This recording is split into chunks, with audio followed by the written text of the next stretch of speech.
In this video, we're going to give you a brief history on Pokemon. This will help you grasp the scope and emotion of the name of the ongoing success of the franchise. Pokemon is short for Pocket Monsters, which is the original Japanese name.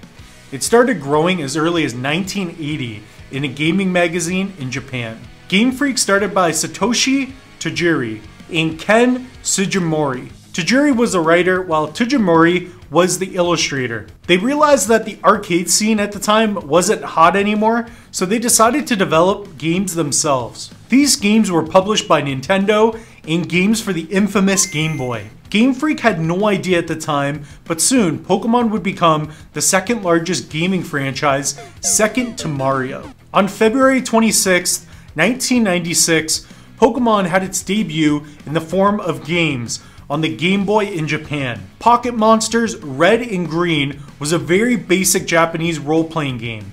You play as a Pokemon trainer, traveling the world and collecting little monsters and training them to battle against one another. The term catch 'em all is a motivation for the gamer and collector to catch all 151 Pokemon, which are the original. Pokemon Red and Green went on to sell millions of copies. The trading and the collecting of the Pokemon made the games more social. Personally, I always liked the idea of achieving new gym badges after defeating the gym trainers and leveling up the Pokemon so they were nearly invincible. Because of Pokemon's early success, they've made Pokemon even bigger today with Pokemon Go on the iOS and Android. Pokemon Go is an augmented reality game for smartphones and tablets. You can literally go outside and catch Pokemon in real life. You can use GPS to spot Pokemon with augmented reality. The app will superimpose the Pokemon onto the view of the world through your camera, hence augmented reality. As a kid, I used to ride the school bus catching Pokemon and battling in versions Blue, and in later years on the new Game Boy Advance SP, I used to catch Pokemon on Sapphire. And I'm not really quite sure how Pokemon actually fit in the Pokeball, by the way. While Pokemon usually stay in their Pokeballs and come out when you throw the ball out for battle, Pikachu is always popular because he refused to stay inside the Pokeballs. Ketchum was the main character in the anime. Perhaps the name Catch 'em all has to do with the name Ash Ketchum. This is how big the game grew.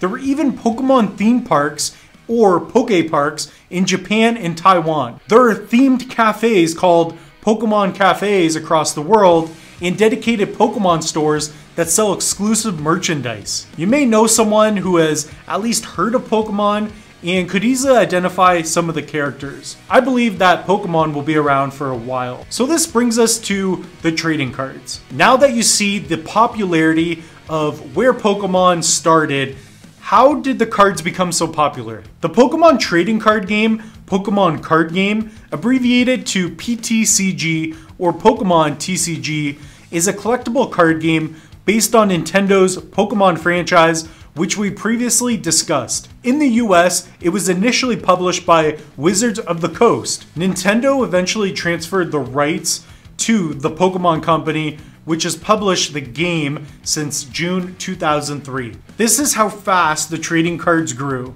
In 2016, it was the year's top-selling toy in the strategic card game subclass. In 2017, it had an 82% share of Europe's strategic card game market.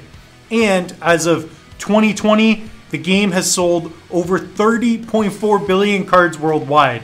Now, in 2021, YouTubers, celebrities, content creators, and now sports card investors and collectors have driven up the price of Pokemon cards. The market is massive today. In addition to the collectible aspect of the card game, the Pokemon Company International, formerly known as Pokemon USA, has also created Play Pokemon, formerly known as Pokemon Organized Play, POP, is in charge of the organization of an official league program where players can battle others in local environments and earn player points. Players assume the role of a Pokemon trainer, and they use their Pokemon to battle their opponent's Pokemon. A Pokemon that has sustained enough damage is knocked out, and the player who's knocked it out draws a prize card. Other ways to win are by knocking out all the Pokemon the opponent has on the field, so the opponent has none left.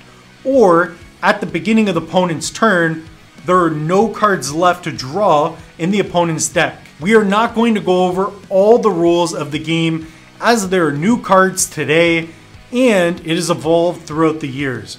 Pokemon is a fun game to play. The most expensive Pokemon card ever sold was the 1999 Pokemon Base First Edition Holo Thick Stamp Shadowless Charizard number 4 PSA graded 10 Gem Mint. It sold for over $350,000 on eBay December 12, 2020. I personally believe that we're going to see new records in the future. Most recently, Logan Paul spent over $2 million on sealed base set booster boxes. This video now has more than 5.9 million views. I think it's safe to say today that Pokemon is now the highest grossing media franchise in the world. I hope you enjoyed this episode. If you want to dive deep into Pokemon collecting and investing, this course is awesome. You could wait for it to go on sale. It's $10 to $15 Canadian. It's one great way to help support this channel. We spent hours and hours making free YouTube content for you, and we're gonna have more in the future, of course.